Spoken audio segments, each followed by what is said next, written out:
السلام علیکم ورحمۃ اللہ وبرکاتہ۔ بسم اللہ والحمد للہ والصلاة والسلام علی سیدنا و مولانا رسول اللہ وعلی آلہ ومن والا۔ اللہم صلی وسلم علی النبی الامی و آلہ۔ ناظرین و سامعین اکرام، معاویہ جہنمی اور باغی گروہ کا سردار ہے، خطائی گروہ کا سردار ہے اور خود بھی خطا کار ہے۔ یہ محض دعویٰ نہیں ہے بلکہ یہ دلائل سے ثابت ہے۔ ہم آپ کو دلائل سے انشاءاللہ تعالی ثابت کر کے بتائیں گے کہ معاویہ باغی اور جہنمی گروہ کا، خطائی گروہ کا سردار ہے اور خود بھی خطا کار ہے۔ یہ آپ اسکرین پر دیکھیں، صحیح بخاری مترجم ہے، اس کا ترجمہ کیے ہیں علامہ وحید الزماں۔ یہ آپ دیکھیں حدیث پاک لائے ہیں، اس کا جلد اول ہے بخاری شریف کا اور صفحہ نمبر ہے 354۔ حدیث پاک کیا ہے آپ حضرات اسکرین پر دیکھیں۔ حضرت عمار بن یاسر علیہ السلام کے تعلق سے بخاری شریف میں دو مقامات پر یہ حدیث پاک آئی ہے، اور میں وقت کو بچانے کے لیے اردو ترجمہ پڑھ رہا ہوں۔ ہم ایک ایک اینٹ اٹھا رہے تھے اور عمار دو دو اینٹیں۔ حضرت صلی اللہ علیہ وسلم نے عمار کو دیکھا تو لگے ان کے بدن سے مٹی جھاڑنے اور فرمانے لگے، کیا فرمائے حضور پاک علیہ الصلوۃ والسلام، وَيْحَ عَمَّارٍ تَقْتُلُهُ الْفِئَةُ الْبَاغِيَةُ، ہائے افسوس عمار کو باغی لوگ مار ڈالیں گے، قتل کر ڈالیں گے۔ یدعوہم الی الجنت، یہ تو ان کو بہشت کی طرف بلائیں گے، یعنی جنت کی طرف بلائیں گے۔ ویدعونہ الی النار، اور وہ اس کو دوزخ کی طرف بلائیں گے۔ اللہ اکبر۔ دیکھیں واضح طور پر آقا علیہ الصلوۃ والسلام نے فرما دیا کہ جنت کی طرف بلانے والے، حق کی طرف بلانے والے حضرت عمار بن یاسر علیہ السلام ہیں، اور دوزخ کی طرف بلانے والے کون ہیں؟ وہ جنگ صفین والے ہیں۔ اور وہ جنگ صفین میں شہید ہوئے یا نہیں ہوئے، اس کی دلیل بھی ہم آپ کو دیں گے کہ وہ کون سا گروہ ہے، کون لوگ ہیں جو جہنم کی طرف بلانے والے ہیں۔ تو آئیے آگے مزید دیکھیں۔ یہی صحیح مسلم ہے، صحیح مسلم علامہ وحید الزماں کا ترجمہ ہے، اس میں جلد پنجم ہے اور اس کا صفحہ نمبر کیا ہے 378۔ فائدہ، عمار کی ماں کا نام سمیہ تھا۔ عمار حضرت علی علیہ السلام کے ساتھ تھے صفین کی لڑائی میں، اور اسی لڑائی میں وہ شہید ہو گئے۔ اس حدیث سے معلوم ہوا کہ حضرت علی علیہ السلام خلیفہ برحق تھے اور معاویہ کا گروہ خاطی اور باغی تھا۔ یہاں پر میں اپنی جانب سے علیہ السلام کہہ رہا ہوں کیونکہ میں اس کا قائل ہوں، یہ میرا عقیدہ نظریہ ہے، اگرچہ کہ یہاں پر رضی اللہ عنہ لکھا ہوا ہے۔ تو اس سے پتہ چلا کہ مولا علی علیہ السلام برحق تھے اور وہ جنگ صفین میں مولا علی علیہ السلام کے ساتھ شہید ہوئے، حضرت عمار بن یاسر علیہ السلام، اور وہ گروہ کون سا تھا؟ معاویہ کا تھا، اور وہ خطا پر گروہ تھا اور باغی تھا۔ اور مزید آگے چلے، یہ دیکھیں آپ اسکرین پر آپ دیکھ رہے ہیں مسند امام احمد بن حنبل، الفتح الربانی، فقہی ترتیب شیخ احمد عبد الرحمن بنا ساعتی، اس کا صفحہ نمبر آپ دیکھیں 622۔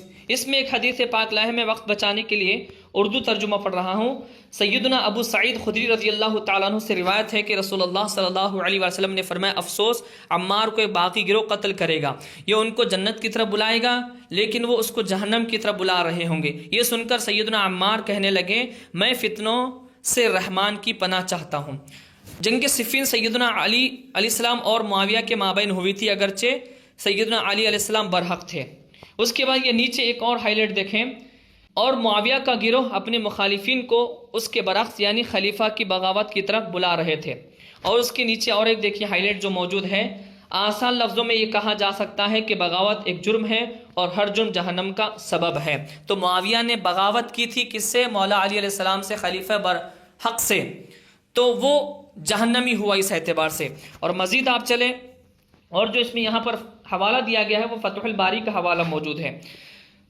اس کے بعد میں مزید آپ دیکھیں، یہی مسند امام احمد بن حنبل ہے، جلد 11 صفحہ نمبر 623۔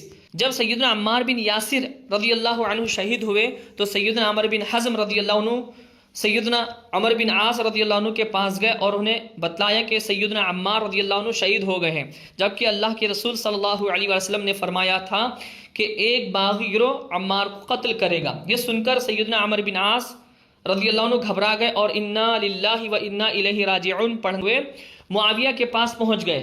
تو معاویہ نے ان کی حالت دیکھ کر پوچھا، تمہیں کیا ہوا ہے؟ انہوں نے بتلایا کہ سیدنا عمار رضی اللہ تعالیٰ عنہ شہید ہو گئے ہیں۔ معاویہ نے کہا، عمار قتل ہو گئے تو پھر کیا ہوا؟ سیدنا عمر رضی اللہ عنہ نے کہا میں نے رسول اللہ صلی اللہ علیہ وسلم کو فرماتے ہوئے سنا ہے کہ ایک باغی گروہ عمار کو قتل کرے گا۔ یہ سن کر معاویہ نے ان سے کہا تم اپنے پیشاب میں پھسلو، کیا ہم نے ان کو قتل کیا ہے؟ اسے تو علی علیہ السلام اور ان کے ساتھیوں نے مروایا ہے۔ وہ لوگ انہیں لے کر آئے اور لا کر ہمارے نیزوں یا تلواروں کے درمیان کھڑا کیا۔ تو یہاں پر معاویہ مولا علی علیہ السلام پر الزام لگا رہا ہے کہ مولا علی علیہ السلام ہی قاتل ہیں۔ تو اب ہم یہ پوچھنا چاہیں گے معاویہ کے ماننے والوں سے، اس کے چیلوں سے، بنو امیہ کے ٹکڑوں پر پلنے والے آج کل کے ملا مولویوں سے، باغیوں سے، خطائیوں سے، کہ جو معاویہ نے مولا علی علیہ السلام پر الزام لگایا کہ ہم نے کہاں قتل کیا، کہاں مارا، مولا علی علیہ السلام لائے اور ہمارے نیزوں کے سامنے، تلواروں کے سامنے لا کے ڈال دیے۔ تو ہم سوال یہ کرنا چاہیں گے جنگ بدر، جنگ احد، جتنے غزوات ہوئے ہیں، جتنی جنگیں ہوئی ہیں ہمارے نبی صلی اللہ علیہ وسلم کے دور میں، آقا کے دور میں، تو جتنے صحابہ شہید ہوئے ہیں، تو کیا ان کی شہادت کی ذمہ، شہادت کا سبب حضور صلی اللہ علیہ وسلم بنے؟ یعنی ان کے قاتل حضور ہو گئے ہیں؟ کیا حضور کفار کے سامنے جا کر ڈال دیے ہیں، ان کے تلواروں کے، ان کے نیزوں کے سامنے حضور پاک علیہ الصلوۃ والسلام ڈال دیے ان صحابہ کو لے کے جا کے؟ کیا اس میں یعنی کہ حضور پاک علیہ الصلوۃ والسلام اس کے ذمہ دار بنتے ہیں؟ تو یہ الزامی جواب ہے ہماری طرف سے معاویہ کے لیے اور معاویہ کے ماننے والوں کے لیے۔ ناظرین پھر اس کے بعد میں ایک اور دیکھیں، یہی ہے مسند امام احمد بن حنبل ہے۔ عبداللہ بن حارث کہتے ہیں جنگ صفین سے واپسی پر میں نے معاویہ اور سیدنا عمر بن عاص رضی اللہ عنہ کے درمیان چلا آ رہا تھا۔ سیدنا عبداللہ بن عمر بن عاص رضی اللہ عنہ نے کہا ابا جان کہ آپ نے سنا نہیں کہ رسول اللہ صلی اللہ علیہ وسلم نے سیدنا عمار رضی اللہ تعالیٰ عنہ سے فرمایا تھا کہ ابن سمیہ افسوس ایک باغی گروہ تجھے قتل کرے گا۔ سیدنا عمر رضی اللہ عنہ نے معاویہ سے کہا آپ سن رہے ہیں یہ کیا کہہ رہا ہے؟ معاویہ نے کہا آپ ہمیشہ باعث تکلیف بات ہی کرتے ہیں، کیا ہم نے اس کو قتل کیا ہے؟ اسے تو ان لوگوں نے قتل کیا ہے جو اسے میدان کارزار میں لے کر آئے تھے۔ فائدہ دیکھیں، ان حدیث سے معلوم ہوا کہ سیدنا علی علیہ السلام کی خلافت برقتی اور ان سے مقابلہ کرنے والا گروہ باغی تھا۔ تو ان حدیث سے پتہ چلا کہ مولا علی علیہ السلام کا مقابلہ، مولا علی علیہ السلام کی جنگ ہوئی تھی جنگ صفین میں، معاویہ اور مولا علی علیہ السلام کا مقابلہ ہوا تھا، جنگ ہوئی تھی، اور اسی جنگ صفین میں حضرت سیدنا عمار بن یاسر رضی اللہ تعالیٰ عنہ شہید ہوئے، مولا علی علیہ السلام کے ساتھ تھے۔ تو جو پیشن گوئی آقا صلی اللہ علیہ وسلم دے دیے تھے کہ وَيْحَ عَمَّارٍ تَقْتُلُهُ الْفِئَةُ الْبَاغِيَةُ، کہ افسوس عمار کو ایک باغی گروہ قتل کرے گا، اور وہ باغی گروہ کون سا تھا؟ وہ معاویہ کا گروہ تھا، اس کا سردار معاویہ تھا، جو حضور پاک علیہ الصلوۃ والسلام نے واضح طور پر یہ فرما دیا تھا اپنی زبان بابرکت سے۔ وہ الفاظ صاف طور پر بخاری شریف میں موجود ہیں، یدعوہم الی الجنۃ ویدعونہ الی النار، کہ عمار علیہ السلام ان کو جنت کی طرف بلا رہے ہوں گے اور وہ ان کو جہنم کی طرف بلا رہے ہوں گے۔ تو جہنمی باغی خطائی گروہ معاویہ کا گروہ تھا اور اس کا سردار معاویہ ہی تھا۔ ان باتوں کا جو ہم نے دعویٰ کیا ہے یہ ہم اپنی طرف سے محض کرتے نہیں ہیں، بلکہ یہ احادیث سے ثابت ہے۔ اللہ رب العالمین کی بارگاہ میں دعا ہے کہ مولا تبارک و تعالی ہم سب کو اہل البیت علیہم السلام سے، تمام صحابہ اکرام رضوان اللہ تعالی علیہم اجمعین سے سچی عقیدت اور محبت کی توفیق عطا فرما، آمین ثم آمین، بجاہ نبی سید المرسلین طہ و یاسین۔